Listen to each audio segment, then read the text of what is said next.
The Story of the Middle Ages by Samuel B. Harding. Chapter 4. End of the Western Empire. While the West Goths were winning lands and booty within the empire, the other Germans could not long remain idle. They saw that the legions had been recalled from the frontiers in order to guard Italy. They saw their own people suffering from hunger and want. Behind them, too, they felt the pressure of other nations, driving them from their pastures and hunting grounds. So the news of Rome's weakness and Alaric's victories filled other peoples with eagerness to try their fortunes in the southern lands. Before the West Goths had settled down in Spain, other tribes had begun to stream across the borders of the empire. Soon the stream became a flood, and the flood a deluge. All Germany seemed stirred up and hurled against the empire. Wave after wave swept southward. Horde after horde appeared within the limits of the empire, seeking lands and goods. For 200 years this went on.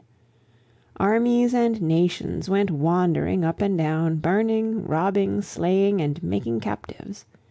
It was a time of confusion, suffering, and change, when the uncouth Goth, the horrid Hun, and wild-eyed peoples of many names struggled for the lands of Rome.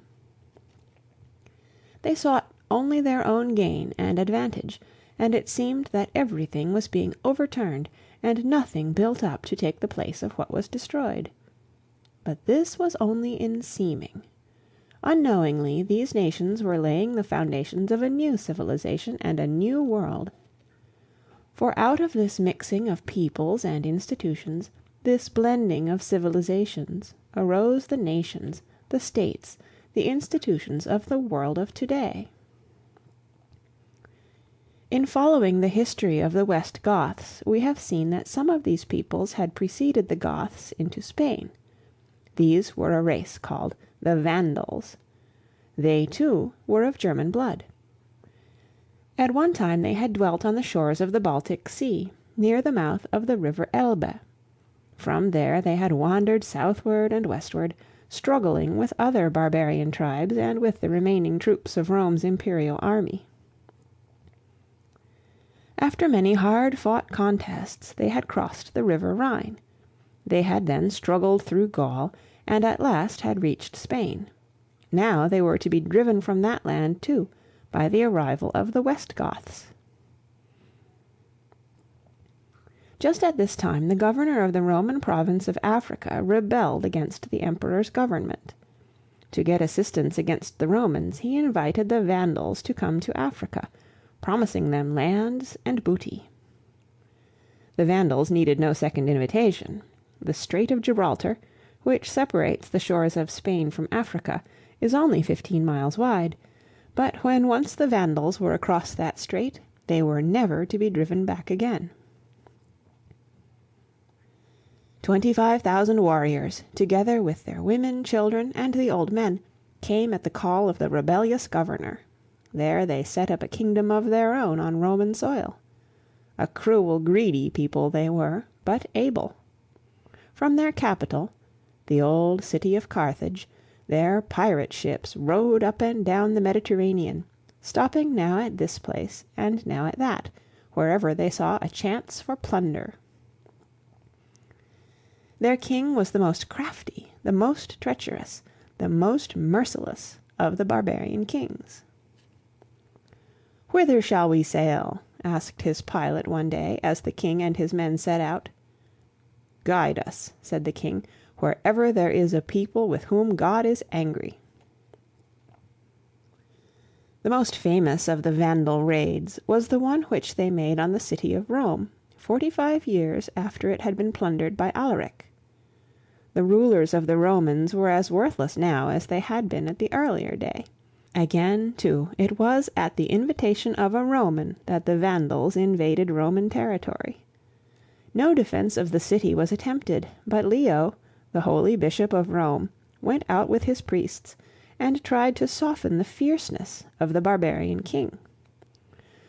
For 14 days the city remained in the hands of the Vandals, and it was plundered to their heart's content. Besides much rich booty which they carried off, many works of art were broken and destroyed. Because of such destruction as this, the name Vandal is still given to anyone who destroys beautiful or useful things recklessly, or solely for the sake of destroying them.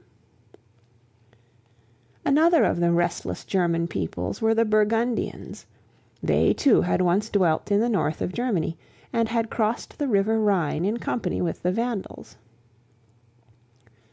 Gradually they had then spread southward into Gaul, and the result was the founding of a kingdom of the Burgundians in the valley of the Rhone River. From that day to this, the name Burgundy, as kingdom, dukedom, county, province, has remained a famous one in the geography of Europe. But this people was never able to grow into a powerful and independent nation. The Angles and Saxons who conquered Britain were others of these peoples. They first settled in the island, so the story runs, on the invitation of the people of Britain. The Britons had lived so long under Roman rule that they had learned the ways of their masters, and had forgotten how to fight. So when wild tribes of Ireland and Scotland came down from the west and north to attack them, the Britons were in an evil situation. To the Roman commander in Gaul they wrote, "The barbarians drive us to the sea. The sea drives us back to the barbarians. Between them we are exposed to two sorts of death. We are either slain or drowned." When they found that the Romans were no longer able to aid them, the Britons asked help from a roving company of Saxons, who had come in their longships to the British shores. When the Angles and Saxons had once got a foothold, they proceeded to conquer the island for themselves. Thus the fairest portion of it came to be called Angleland, or England. It was only after 2 centuries of hard fighting, however, that the conquest was completed. In the west the Britons long continued to keep their independence, and there the Welsh, or foreigners, as they were styled by the Saxons, continued to use their own language, to follow their own customs, and to obey their own princes for hundreds of years. While the Germans were finding new homes in Roman territory, the restless Huns were ever pressing in from the rear, driving them on and taking their lands as they left. At the time when the Vandals were establishing their kingdom in Africa, and the Saxons were just beginning to come into Britain, a great king arose among the Huns. His name was Attila. Though he was a great warrior and ruler, he was far from being a handsome man. He had a large head, a flat nose, a few hairs in the place of a beard, broad shoulders, and a short, square body. The chief god of the Huns was a god of war. As they did not know how to make statues or images of him, they represented him by a sword or dagger. One day a shepherd found an old sword sticking out of the ground and brought it to Attila. This, the king said, was a sign that the whole earth should be ruled over by him. Whether he believed in this sign himself or not, Attila used his own sword so successfully that he formed the scattered tribes of the Huns into a great nation. By wars and treaties he succeeded in establishing a vast empire, including all the peoples from the river Volga to the river Rhine. The lands of the Eastern Empire, too, were wasted by him, even up to the walls of Constantinople. The empire was forced to pay him tribute, and an emperor's sister sent him her ring, and begged him to rescue her from the convent in which her brother had confined her. In the year 451 A.D., Attila gathered up his wild horsemen and set out from his wooden capital in the valley of the Danube. Southward and westward they swept to conquer and destroy. It is said that Attila called himself the Scourge of God. At any rate, his victims knew that ruin and destruction followed in his track, and where he had passed, they said, not a blade of grass was left growing. On and on the Huns passed, through Germany, as far as western Gaul, and men expected that all Europe would fall under the rule of this fierce people. This, however, did not come to pass. Near the city of Chalons, in eastern France, a great battle was fought, in which Romans and Goths fought side by side against the common foe, and all the peoples of Europe seemed engaged in one battle. Rivers of blood, it was said, flowed through the field, and whoever drank of their waters perished. At the close of the first day the victory was still uncertain. On the next day Attila refused to renew the battle, and when the Romans and Goths drew near his camp, they found it silent and empty. The Huns had slipped away in the night, and returned to their homes on the Danube. This was one of the decisive battles in the world's history, for it saved Europe from the Huns. Many legends came to cluster about it, and ages later men told how, each year on the night of the battle, the spirits of Goths and Huns rose from their graves and fought the battle over again in the clouds of the upper air. The next year Attila came again, with a mighty army, into the Roman lands. This time he turned his attention to Italy. A city lying at the head of the Adriatic was destroyed, and its people then founded Venice on the Isles of the Sea, that they might thenceforth be free from such attacks. Perhaps Attila might have pressed on to Rome and taken it too, as Alaric had done, and as the Vandals were to do 3 years later. But strange misgivings fell upon him. Leo, the holy bishop of Rome, appeared in his court and warned him off. Attila therefore retreated and left Rome untouched. Within 2 years afterward he died, and then his great empire dropped to pieces, and his people fell to fighting once more among themselves. In this way Christian Europe was delivered from one of the greatest dangers that ever threatened it. Gaul, Spain, Africa, and Britain had now been lost by the Romans, but amid all these troubles the imperial government, both in the East and in the West, still went on. In the West the power had fallen more and more into the hands of chiefs of the Roman army. These men were often barbarians by blood, and did not care to be emperors themselves. Instead, however, they set up and pulled down emperors at will, as Alaric had once done. In the year 476 A.D., just 1300 years before the signing of our Declaration of Independence, the emperor who was then ruling in the West was a boy of tender years, named Romulus Augustulus. He bore the names of the first of the kings of Rome, and of the first of the emperors. But he was to be the last of either. A new leader had now arisen in the army, a gigantic German, named Odoacer. When Odoacer was about to come into Italy to enter the Roman army, a holy hermit had said to him, "Follow out your plan and go. There you will soon be able to throw away the coarse garment of skins which you now wear, and will become wealthy and powerful." He had followed this advice, and had risen to be the commander of the Roman army. The old leader, who had put Romulus Augustulus on the throne, was now slain by him, and the boy was then quietly put aside. Odoacer thus made himself ruler of Italy, but he neither took the name of emperor himself nor gave it to anyone else. He sent messengers instead to the Emperor of the East at Constantinople, and laid at his feet the crown and purple robe. He said, in actions if not in words, "One emperor is enough for both East and West. I will rule Italy in your name and as your agent." This is sometimes called the fall of the Western Empire, and so it was. Yet there was not so very much change at first. Odoacer ruled in Italy in much the same way as the emperors had done, except that his rule was better and stronger. After 16 years Odoacer was overthrown, and a new ruler arose in his place. This was Theodoric, the king of the East Goths. From the days of the battle of Adrianople to the death of Attila, this people had been subject to the Huns. At the battle of Chalons they had fought on the side of the Huns and against their kinsmen, the West Goths. Now, however, they were free, and a great leader had arisen among them in the person of Theodoric, the descendant of a long line of Gothic kings.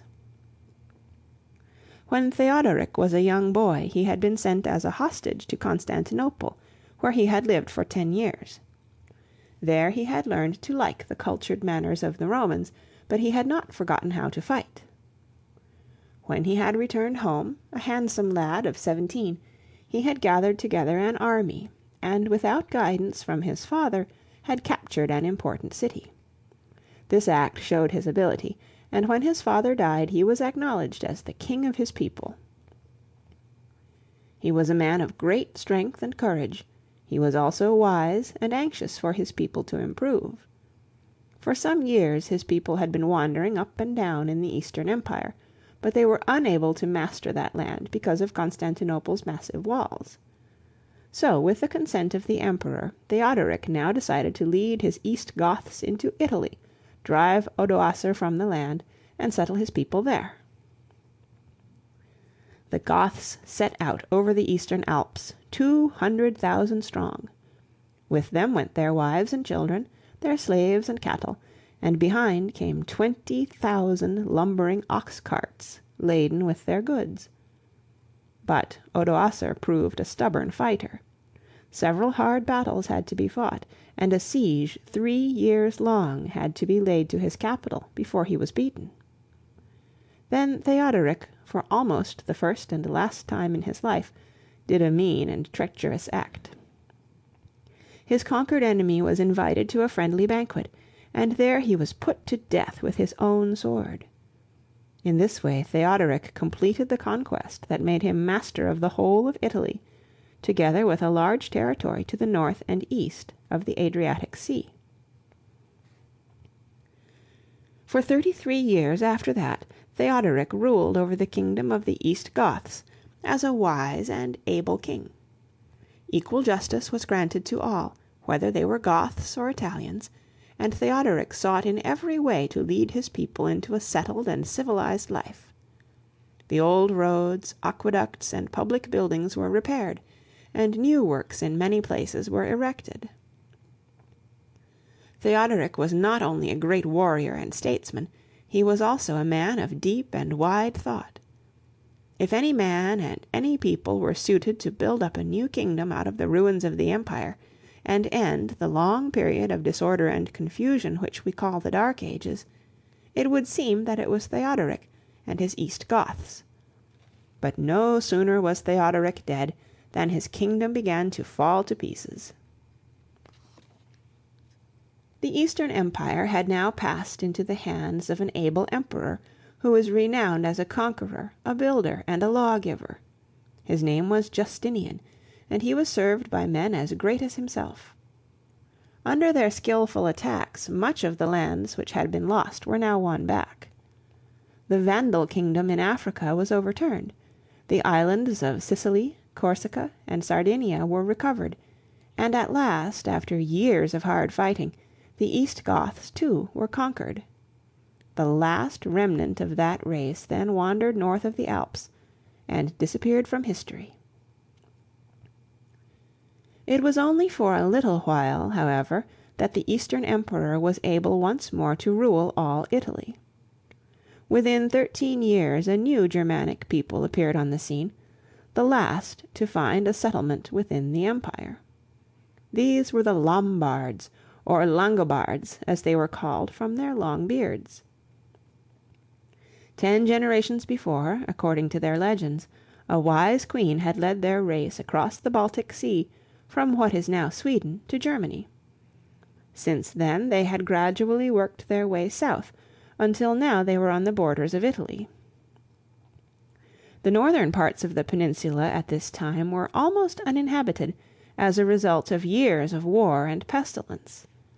The resistance to the Lombards, therefore, was very weak, and the whole valley of the river Po, thenceforth to this day called Lombard, passed into their hands almost at a blow. These Lombards were a rude people, and but little civilized when they first entered Italy. It was not until some time after they had settled there that they even became Christians. A wild story is told of the king who led them into Italy. He had slain with his own hand the king of another German folk, and from his enemy's skull he had made a drinking cup, mounted in gold. His wife was the daughter of the king he had slain. Some time after, as he sat long at the table in his capital, he grew boisterous, and sending for the cup he forced his queen to drink from it, bidding her drink joyfully with her father. At this the queen's heart was filled with grief and anger, and she plotted how she might revenge her father upon her husband. So while the king slept one night, she caused an armed man to creep into the room and slay him. In this way she secured her revenge, but she, and all who had helped her, came to evil ends, for, as an old writer says, the hand of heaven was upon them for doing so foul a deed. The Lombards were not so strongly united as most of the Germans, nor was their form of government so highly developed. Many independent bands of Lombards settled districts in central and southern Italy under the rule of their own leaders or dukes. In this way the peninsula was cut up into many governments. The northern part was under the Lombard king. A number of petty dukes each ruled over his own district, and the remainder, including the city of Rome, was ruled by the officers of the Eastern Emperor. The kingdom of the Lombards lasted for about 200 years. Then it, too, was overturned, and the land was conquered by a new German people, the greatest of them all, and the only one, with the exception of the English, that was to establish a lasting kingdom. These were the Franks, who settled in Gaul and founded France. But before we trace their history, we must first turn aside and see how the Christian Church was gaining in strength and power in this dark period of warfare and confusion.